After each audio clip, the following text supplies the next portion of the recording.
Coucou tout le monde, on se retrouve aujourd'hui dans cette nouvelle vidéo pour vous présenter la nouvelle Fimo Laser Effects qui a un rendu effet cuir comme son nom l'indique. J'ai eu l'occasion de la tester lors de l'événement Be Wild organisé par Graines Créatives.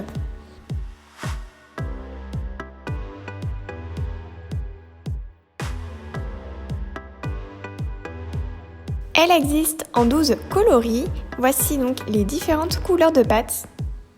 Il y a la ivoire numéro 29, la jaune safran numéro 109, couleur pastèque numéro 249, la baie numéro 229, couleur ocre numéro 179, l'olive numéro 519, un bleu lagon numéro 369, le bleu indigo qui est une très jolie couleur, numéro 309, couleur rouille, numéro 749, ma couleur préférée qui est la couleur noisette, numéro 779, on a le gris gorge de pigeon, numéro 809, et pour terminer, on a la noire, numéro 909. Ce sont des pains de 57 grammes comme la Fimo Soft. Quant à la cuisson, c'est 30 minutes mais à 130 degrés et non à 110 degrés comparé à la Fimo Soft ou à la Fimo Effect par exemple. Elle est désormais disponible sur internet, peut-être pas encore dans tous les magasins mais ça ne saurait tarder d'ici quelques jours. Son prix varie entre 1,50€ et 2€ en fonction de l'endroit où vous l'achetez. Je vais maintenant vous montrer en direct ce que donne cette pâte. On commence par ouvrir le pain. On peut voir qu'elle est très molle, donc très malléable.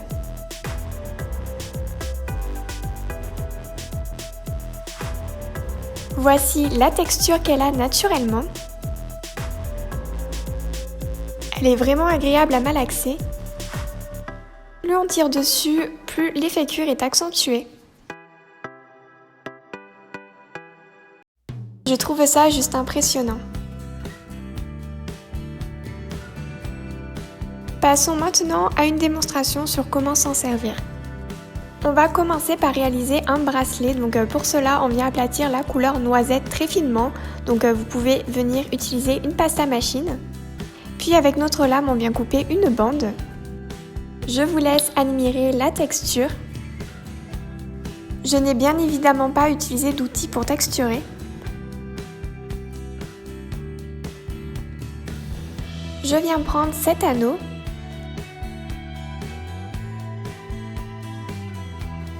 Et je viens placer à chaque extrémité la Fimo effet cuir. Je rabats un morceau légèrement vers l'arrière.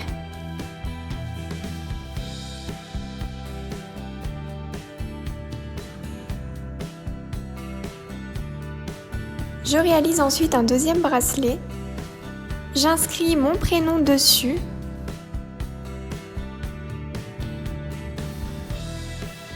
À l'aide de ces petits tampons alphabet, à vous de personnaliser votre bracelet comme bon vous semble.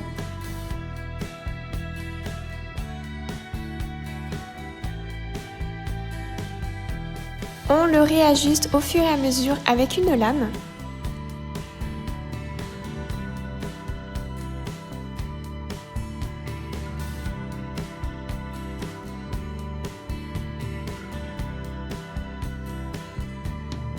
Vous pouvez également venir dessiner à la main avec un dotting tool. Donc là, je suis venue réaliser 2 flèches de chaque côté.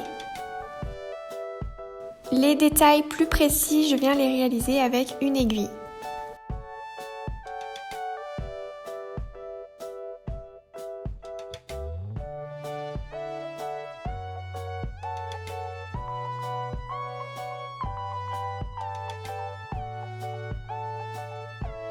Pour refermer le pain, c'est très simple, on vient enlever la petite étiquette où il y a le code barre et on ferme le pain avec.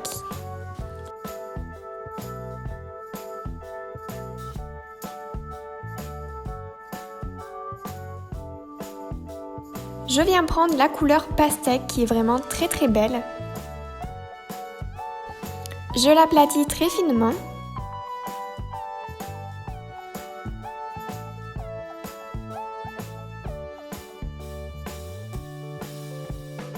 Ensuite, je viens utiliser la plaque de texture Croco ainsi que les emporte-pièces poussoirs en forme de rond.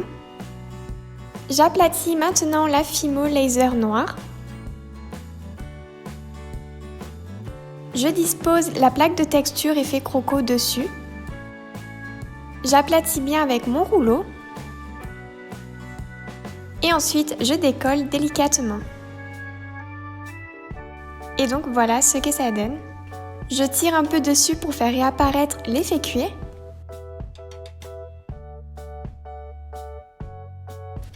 J'utilise un emporte-pièce rond pour réaliser la paire de boucles d'oreilles. Je prends maintenant mon poussoir, donc ça c'est le diamètre le plus grand. Et je viens réaliser le rond au centre. Je fais un trou avec mon aiguille pour pouvoir monter la boucle d'oreille après cuisson.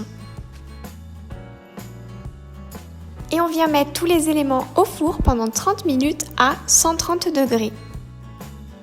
Il faut savoir que plus elle est fine, plus elle est flexible. Si elle est trop épaisse, elle risque de casser après la cuisson.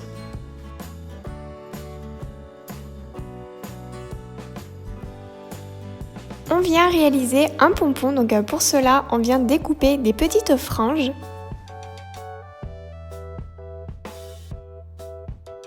J'utilise une petite cloche. Et on vient enrouler le haut du pompon sur lui-même, afin de le coller par la suite dans la cloche. C'est une pâte qu'on peut découper, coller, coudre, mais également trouer avec une perforatrice par exemple, donc il y a beaucoup de possibilités avec. Pour les boucles d'oreilles, je viens mettre dessus de la poudre bronze que j'ai diluée avec du vernis brillant. J'enlève le surplus avec une lingette pour bébé.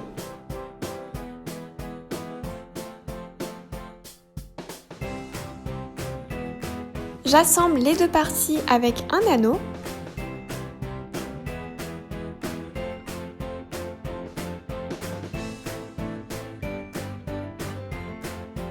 Et je viens coller le support de boucle d'oreille. Sur les bracelets, je réalise un effet vieux cuir avec de la peinture acrylique noire que je viens également essuyer avec une lingette. Je coupe les deux côtés à la même longueur en fonction du poignet. J'ajoute de la colle aux extrémités pour pouvoir y mettre une attache griffe. Et je la ferme avec une pince.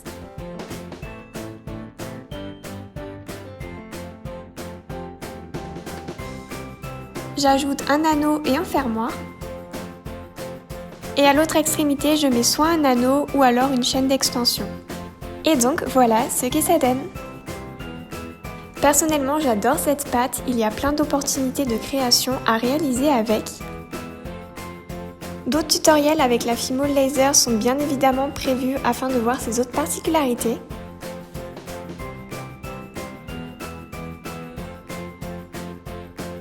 J'espère que cette vidéo vous a plu, si c'est le cas n'hésitez pas à laisser un pouce bleu. J'attends vos impressions en commentaire sur la Fimo Laser. Abonnez-vous à ma chaîne si ce n'est toujours pas fait. Sur ce, je vous laisse, je vous fais à tous d'énormes bisous et je vous dis à la semaine prochaine dans une nouvelle vidéo. Ciao!